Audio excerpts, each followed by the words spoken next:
Corla. Minister, there is a very progressive commitment in the programme for government to support local authorities in the acquisition of new lands for parks and playing pitches to help build livable communities.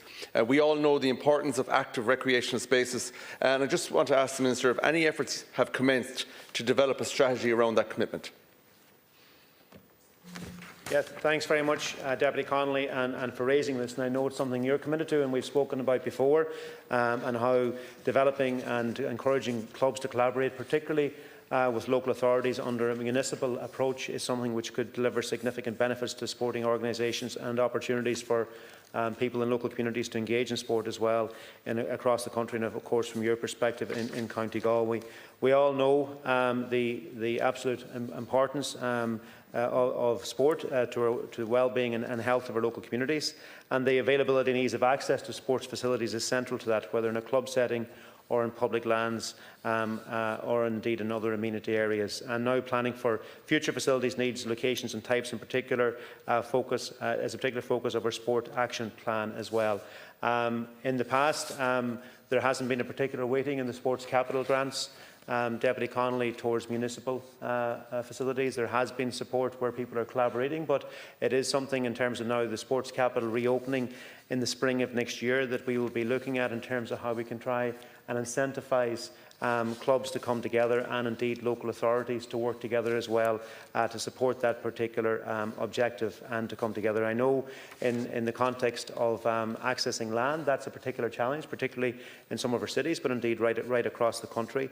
It's something we will be reflecting on as well.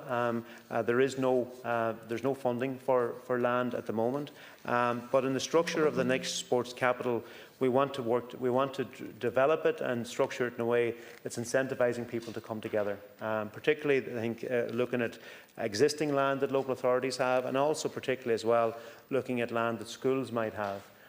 For example, secondary schools, primary schools, whereby there might be land where they need sporting facilities, where we can encourage them to collaborate with local sporting clubs in a way that maximises the and leverages the investment both for everyone in the community, and make sure that it's accessible at different times of day. So any ideas you have in relation to how we best can do that, I look forward to engaging with you further, and we really want to see make a real impact in relation to this approach. Thank you, Minister. You've noted yourself much of the challenges that sports groups and local authorities meet in the development of facilities.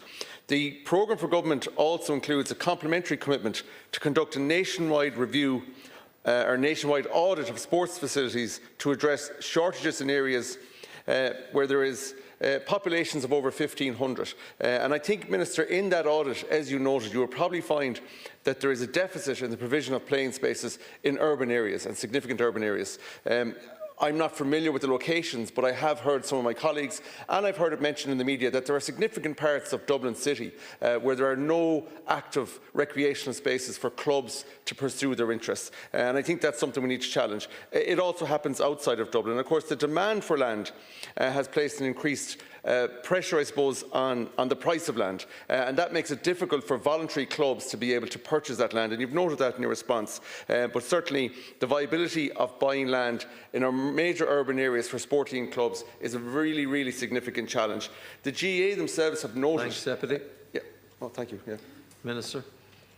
Yeah, we've asked Sport Ireland to conduct an exercise, Deputy Connolly, in terms of assessing gaps in particular sporting facilities around the country, so that we get an overall sense of what the facilities are in different areas, and also so we can factor that in as well to our sports capital announcements going forward and considerations. My own experience is that I'm sure yours is that almost all of our clubs across all sports are under pressure for space, because we have seen very significant uptake in participation. We have seen a significant closing of the gender gap as well in terms of female participation, which has been really important, but obviously, and also across age groups and youth participation in many different sports. But that's putting pressure on playing facilities. So I rarely would visit a sports club whereby they're comfortable in relation to the space they have and the facilities they have for the demand they have. So I think across all sports we need to continue to invest, but we do need to look at where the particular acute needs are as well, and factor that into considerations, and the work that Sport Ireland are doing will be important in informing us around that. Thanks, Minister. Deputy Connolly. Thank you, Minister. I was just going to note there, the GAA have done a lot of analysis of their activities in different parts of the country, and have found in urban areas they're concerned about the future organisation of of the GA in those communities due to the lack of playing space, which is going to limit their ability to undertake their activities and increase their membership among new communities. So I think that's worth noting in this debate. Just to give you a concrete example, Minister, in 2017, Galway City Council developed a plan for an area quite close to where I live myself called the Kingston Master Plan.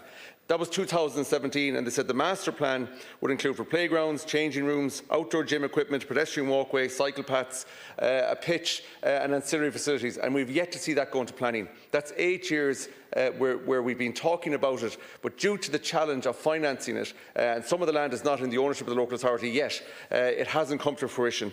Just one thing that comes to mind, Minister, is, and you've noted as well the challenge of purchasing land not currently covered by the Sports Capital Grant, that something like the Housing Finance Agency for local authorities, to allow them to draw down loans, long-term loans at low interest rates for the purchase of land specifically for community facilities and sporting facilities. Minister. Yeah, listen, I think we will be looking at all of this, Deputy Connolly, but I do want to ensure that we're having our local authorities thinking seriously about sporting facilities in relation to their planning for an area and in relation to their use of land, particularly existing land as well. And I want to ensure as well that our schools are thinking about that too, as to how they can collaborate with sporting clubs. While land is a challenge, I think there is a lot of latent potential there too in relation to the land that we do have, because we haven't put enough of a focus in the past on getting people to cooperate and collaborate and think how they can work together in relation to developing facilities. And certainly in the structure now of the next sports capital, that's something that we'll be considering very strongly in advance, as well as where the particular acute gaps are. And listen, I know in relation to Galway, you've been speaking to me about a number of projects and you want to see real progress there, and that you have ideas as well in relation to how we can try and promote this. So I look forward to working and engaging with you individually as well as others to see how we can best make sure that the sports investment we are putting in makes the biggest impact at local level. Thank you.